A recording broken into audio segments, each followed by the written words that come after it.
चला नमस्कार विद्यार्थी मित्रांनो. या आसान है लर्निंग विथ रोडगे सर या यूट्यूब चॅनलवर आपल्या सर्वांचं स्वागत आहे. आपण मागील काही दिवसापासून वर्ग 5वीतील शिकणाऱ्या विद्यार्थ्यांसाठी नवोदय क्लासेसची परिपूर्ण तयारी बेसिक टू ॲडव्हान्स या चॅनलद्वारे करून घेण्यात येत आहे. दररोज एक व्हिडिओ आपल्याला प्रॉपरली कन्सेप्ट वाईज एक्सप्लेन करण्यात येत आहे. त्यानंतर आपल्याला प्रत्येक टॉपिकवर आपल्याला कमीत कमी 40-50 MCQ सॉल्व्ह करून या ठिकाणी घेणार आहे मी. या ठिकाणी आपण फर्स्ट टॉपिक अंकगणिती श्रेणीमधील संख्या आणि संख्या पद्धती पाहत आहोत. त्यामधील आज हा आपला व्हिडिओ असणार आहे. तर यामध्ये आपण आज काय पाहणार आहोत, तर यामध्ये आज आपण पाहणार आहोत संख्या वाचन. आता संख्या वाचन करत असताना विद्यार्थी मित्रांनो जनरली दोन प्रकारच्या सिस्टीम आपल्याला पाहायला मिळतात. त्यापैकी पहिली सिस्टीम म्हणजे इंडियन सिस्टीम आणि दुसरी म्हणजे इंटरनॅशनल सिस्टीम. आता इंडियन सिस्टीमला या ठिकाणी आपल्याला भारतीय पद्धत सुद्धा असं म्हणता येईल. आणि इंटरनॅशनल सिस्टीम या दोन्हीमध्ये मुख्यतः आपल्याला काय लक्षात ठेवायचं, दिलेली जी संख्या असणार आहे, 1 अंकी असेल, 2 अंकी असेल, 3 अंकी असेल, जी काही 5 अंकी, 6 अंकी, 7 अंकी, 8 अंकी संख्या असेल, तर त्या संख्येचे सर्वप्रथम आपल्याला गट व्यवस्थित पाडता यायला पाहिजे.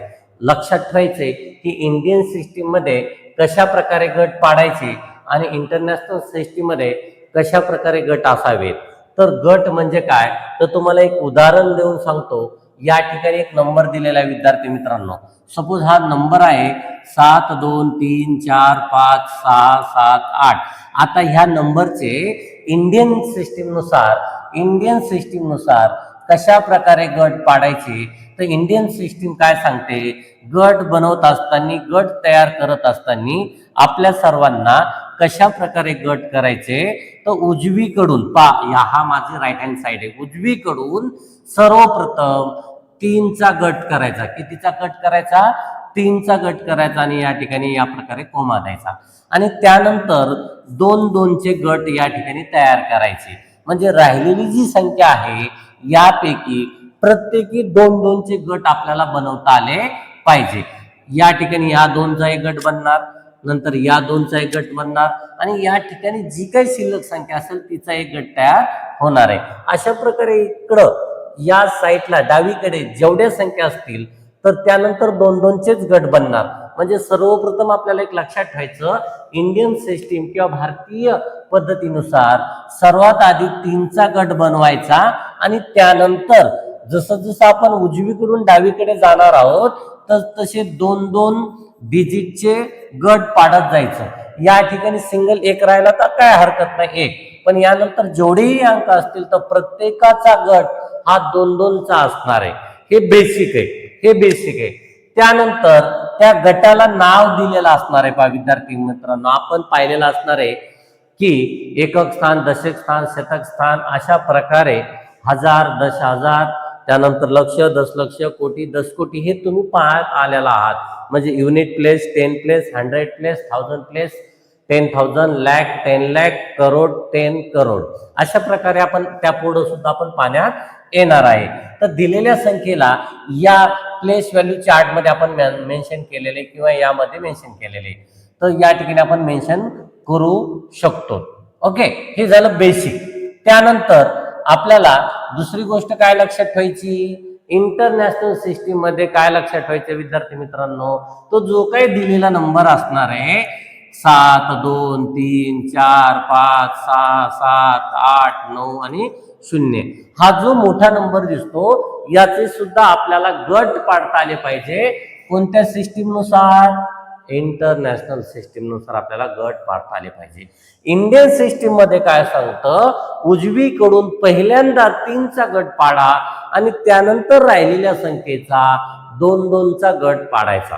तो या प्रकारे गट आधी 3चा पाडला, नंतर 2-2चा आणि जे काही नंबर असतील तो शिल्लक राहिलेला. तर या ठिकाणी इंडियन सिस्टीम मध्ये डायरेक्ट एक लक्षात ठेवा की प्रत्येक गट 3-3 अंकाचा असणार आहे, 3-3 डिजिटचा असणार आहे. मग या ठिकाणी हा एक गट 3चा, हा एक गट आणि त्यानंतर हा एक गट आणि उरलेला नेक्स्ट 4थ्या गटात जाणार आहे. अशा प्रकारे दोन्ही मधला फरक लक्षात ठेवायचा. इंडियन मध्ये पहिल्यांदा 3चा गट आणि त्यानंतर 2-2चा गट पाडायचा. इंटरनॅशनल मध्ये जी काही नंबर दिलाय त्यामध्ये प्रत्येक गट हा कितीचा असणार आहे, प्रत्येक गट त्या ठिकाणी असणार आहे 3-3चा. आता यापुढं तुम्हाला बेसिकली काही गोष्टी सांगण्याचा प्रयत्न करणार आहे. तर यामध्ये जो पहिला गट असतो तो 1चा असतो. दुसरा जो गट असतो तो असतो 1000 म्हणजे हजाराचा असतो. त्यानंतर जो गट असणार आहे तो गट असतो या ठिकाणी मिलियनचा आणि त्यानंतर जो गट असणार आहे तो असणार आहे बिलियनचा गट असणार आहे. लक्षात घ्या पुन्हा एकदा, पहिल्या गटाला तुम्ही लक्षात ठेवणार वन्स म्हणजे युनिटचा गट, त्यानंतर दुसऱ्या गटाला आपण लक्षात ठेवणार त्या ठिकाणी काय 1000 म्हणजे हजाराचा गट, यानंतर जो आहे तिसरा गट त्या तिसऱ्या गटाला मिलियन्सचा गट म्हणतात. कशाचा गट, मिलियन्स. आणि चौथा गट असतो तो बिलियनचा गट असणार आहे. आपण एखादी संख्या घेऊन या ठिकाणी समजून सांगण्याचा प्रयत्न करणार आहे. एक उदाहरण हे तर मी सांगणार आहे, इंडियन सिस्टीम सर्वांना इझी जाते. आपण इंटरनॅशनल सिस्टीमवर थोडंसं फोकस करूयात. कसं, या ठिकाणी सिंपल एक नंबर लिहितो मी 9231561234. पहा लक्षात घ्या, या ठिकाणी मी भरपूर मोठा एक नंबर आपल्या समोर मांडलेला आहे. तर ही इंटरनॅशनल सिस्टीम नुसार ही संख्या आपल्याला वाचन करून दाखवता आली पाहिजे किंवा ती लिहिता आली पाहिजे. मग या ठिकाणी आपल्या नियमानुसार 3चा गट बनवला, पुन्हा 3चा गट बनवला आणि पुन्हा 3चा गट बनवला. तर मी सांगितल्यानुसार पहिल्या 3 गटाला लक्षात ठेवायचं 1चा ग्रुप गट आहे, दुसरा आहे 1000 म्हणजे हजाराचा, तिसरा आहे मिलियन आणि त्यानंतर चौथा असतो बिलियनचा असतो. कशाचा असतो, बिलियनचा असतो. मग याला वाचन करत असताना या नंबर कोणत्या गटात जातो, मिलियन मध्ये का बिलियन मध्ये का 1000 मध्ये, हे नीट लक्ष द्या. तर हा चौथा गट कशाचा असणार आहे, तर हा चौथा गट असणार आहे बिलियनचा. मग याला रीडिंग करताना कसं करायचं, वाचन करताना कसं करायचं, याला म्हणणार 9 मिलियन का बिलियन, बिलियनच्या गटात बिलियन म्हणणार 9 बिलियन, 9 बिलियन. त्यानंतर हा गट कोणता आहे विद्यार्थी मित्रांनो, मिलियनचा गट आहे. याला कसं वाचणार, 234 मिलियन 561,000 किंवा हजार आणि 234. आता एकाच दमामध्ये पूर्ण मी वाचन करून दाखवतो. पहा काय, 9 बिलियन 234 मिलियन 561,234. अशा प्रकारे या संख्येला आपण वाचन करणार आहोत. अशा प्रकारे या संख्येला वाचन करणार आहोत. आणखीन एखादा नंबर घेऊ विद्यार्थी मित्रांनो आपल्या सर्वांसाठी. या ठिकाणी आणखीन एक नंबर या ठिकाणी मी घेतो थोडासा चेंज करून. तुम्हाला इंडियन सिस्टीम लक्षात राहते पण इंटरनॅशनल सिस्टीम मी आधी का घेतोय, कारण की तो थोडासा कन्फ्युजन करणारा कन्सेप्ट आहे. या ठिकाणी समजा घेतला 8 1 2 3 4 5 6 1 2 3 एक मिनिट,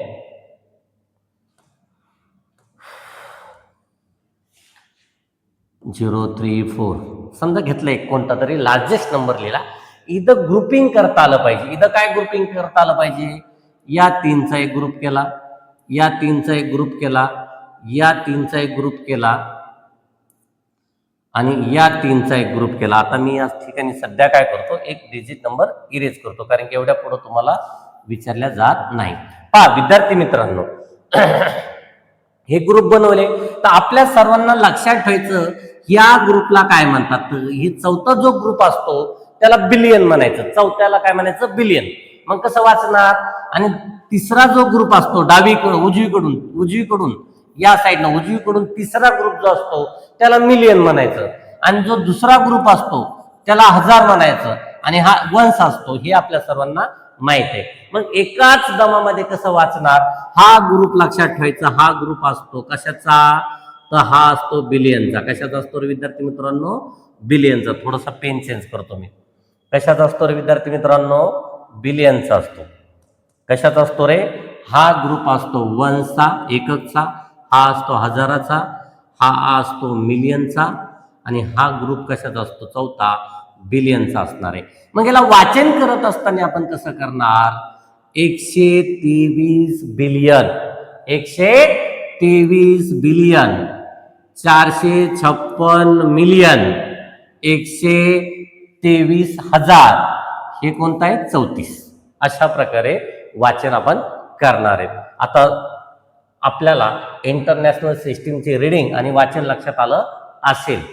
आता आपण पाहूयात इंडियन सिस्टीम मध्ये. इंडियन सिस्टीम मध्ये आपल्याला सांगितल्याप्रमाणे सुरुवातीला 3चा ग्रुप करायचा. एक रफ नंबर या ठिकाणी लिहिण्याचा प्रयत्न करतो.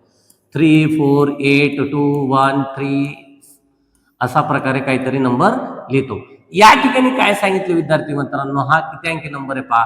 1 2 3 4 5 6 7 8 9. तर यापैकी आपल्याला ग्रुप बनवणार आहे. पहिला 3चा बनवायचा, नंतर 2चा बनवला, नंतर पुन्हा 2चा बनवला, पुन्हा 2चा बनवला आणि राहिलेला पुढचा. तर या ठिकाणी आपल्याला लक्षात ठेवावं लागणार आहे विद्यार्थी मित्रांनो, हा तुमचा 1चा ग्रुप आहे, हा तुमचा या ठिकाणी हजाराचा आहे, एकक म्हणू शकता त्या ठिकाणी एककचा ग्रुप आहे, हा तुमचा हजाराचा ग्रुप आहे, हा तुमचा या ठिकाणी काय असणार आहे, या ठिकाणी लाखाचा आहे, हा या ठिकाणी कोणता ग्रुप असणार आहे विद्यार्थी मित्रांनो, कोटीचा ग्रुप असणार आहे. आपण इथपर्यंत पाहूयात, 5वी पर्यंत इथपर्यंत सफिशियंट आहे. 5वी किंवा 4थी पर्यंत इथपर्यंत सफिशियंट आहे. पहा लक्षात घ्या. मग या ठिकाणी आपण ग्रुपिंग पाडली. आधी कितीचा ग्रुप पाडला, आधी आपण या ठिकाणी ग्रुप पाडलाय 3चा, नंतर 2चा, नंतर 2चा, नंतर 2चा, कंटिन्युअसली असा आपण ग्रुप पाडू शकतो. मग याला वाचन करताना काय करायचं विद्यार्थी मित्रांनो, याला वाचन करताना म्हणणार काय, 48 करोड म्हणजेच 48 कोटी. या नंबरला काय म्हणणार, 21 लाख. या नंबरला काय म्हणणार, 34,000. या नंबरला काय म्हणणार, तर या नंबरला म्हणणार 878. आता या ठिकाणी काही एक्झाम्पल आणखीन दिलेले आहेत आपल्या प्रॅक्टिससाठी, काही एक्झाम्पल दिलेले आहेत आपल्या प्रॅक्टिससाठी. त्याला इंडियन सिस्टीम, भारतीय पद्धतीने आणि इंटरनॅशनल पद्धतीने आपण उत्तर काढण्याचा प्रयत्न करूयात. दोन्ही पद्धतीनं उत्तर काढण्याचा प्रयत्न करूयात. पहा लक्ष द्या, या ठिकाणी हा नंबर दिलेला आहे, यामध्ये आपण सुरुवातीला इंडियन सिस्टीम वापरूयात. तर याचा ग्रुपिंग पहा 3 2 आणि 1 अशा प्रकारे याची ग्रुपिंग केलेली आहे. पहिल्यांदा भारतीय पद्धतीमध्ये 3ची 2ची 2ची अशी ग्रुपिंग करत असतो. तर या ठिकाणी आपल्याला लक्षात येईल, काय लक्षात येईल विद्यार्थी मित्रांनो, हे कोणत्या ग्रुपमध्ये येतं, कोणत्या कॅटेगरीमध्ये, वन्स मध्ये येतं, 1000 मध्ये येतं, 10,000 मध्ये, लॅक येतं, करोड येतं, हे आपल्याला लक्षात यायला पाहिजे. तर हे जे येणार आहे हे सेकंड थर्ड ग्रुपमध्ये येतं. मग याला 3 लाख म्हणणार. काय म्हणणार, या ग्रुपमध्ये येतं ते 3,45,678 म्हणजेच 3,45,678 असं इंडियन सिस्टीम मध्ये वाचतात. आणि याला जर इंटरनॅशनल सिस्टीम मध्ये वापरायचं तर 3-3चा ग्रुप केला. पहिला ग्रुप 1चा असतो, दुसरा ग्रुप 10चा असतो, दुसरा ग्रुप कशाचा असतो, हजाराचा असतो. तर याला 345,678 सिंपल अशा प्रकारे वाचूयात. आता हा थोडासा नंबर पाहूयात, हे नंतर तुम्ही पाहू शकता. बर, या नंबरला कशा प्रकारे वाचन करणार आहेत पहा बरं. इंडियन सिस्टीम नुसार याला लिहिलेलं आहे. तर हा आहे कोणता ग्रुप, करोडचा. 9,87,65,432. आणि इंटरनॅशनल सिस्टीम नुसार या ठिकाणी ग्रुपिंग केलेली आहे. ती ग्रुपिंग कशी आहे, हा ग्रुप असतो मिलियनचा, हा असतो हजाराचा, हा असतो एककचा. एकक. मग हे किती मिलियन आहे बाळांनो, 987 मिलियन 54,321. पहा या ठिकाणी दिलेलं आहे मिलियन, हजार, 321. अशाच प्रकारे आपल्याला या उच्च दर्जाच्या नोट्सद्वारे नवोदय परीक्षेची शिकवणी घेण्यात येणार आहे. आणि त्याचबरोबर या प्रकारचे MCQ आपण सर्व टॉपिक झाल्यानंतर सॉल्व्ह करून घेणार आहोत. तर जास्तीत जास्त विद्यार्थ्यापर्यंत हा कन्सेप्ट, या नोट्स आपण शेअर कराव्यात, जेणेकरून प्रत्येक विद्यार्थ्याला या क्लासचा, या व्हिडिओचा फायदा व्हावा, बेनिफिट व्हावा आणि जास्तीत जास्त नवोदय परीक्षेमध्ये मार्क घेऊन उत्तीर्ण व्हावा. या उद्देशाने आपल्या सर्वांसाठी डेली एक लेक्चर प्रॉपरली आपण कन्सेप्ट वाईज चाललो, नोट्स वाईज चाललो विद्यार्थी मित्रांनो, एकही कन्सेप्ट असा रिकामा सोडणार नाही. प्रत्येक टॉपिक मधील बारीक बारीक गोष्टी घेऊन मी आपल्यासाठी येणार आहे. यानंतर पूर्ण टॉपिक एक्सप्लेनेशन झाल्यानंतर आपण एमसीक्यू सुद्धा सॉल्व्ह करून घेणार आहेत. ते व्हिडिओ खूप महत्वाचे असणार आहे. मी कन्सेप्ट आधी आपल्यासाठी एक्सप्लेन करतोय आणि कन्सेप्ट जर आपल्याला क्लिअर असतील तर त्यानंतर आपण त्यावरती कुठलाही क्वेश्चन सॉल्व्ह करू शकतात. चल, असेच नवनवीन व्हिडिओ पाहण्यासाठी आसाने लर्निंग विथ रोडगे सर या यूट्यूब चॅनलला लाईक, शेअर, सबस्क्राईब करायला विसरू नका. धन्यवाद.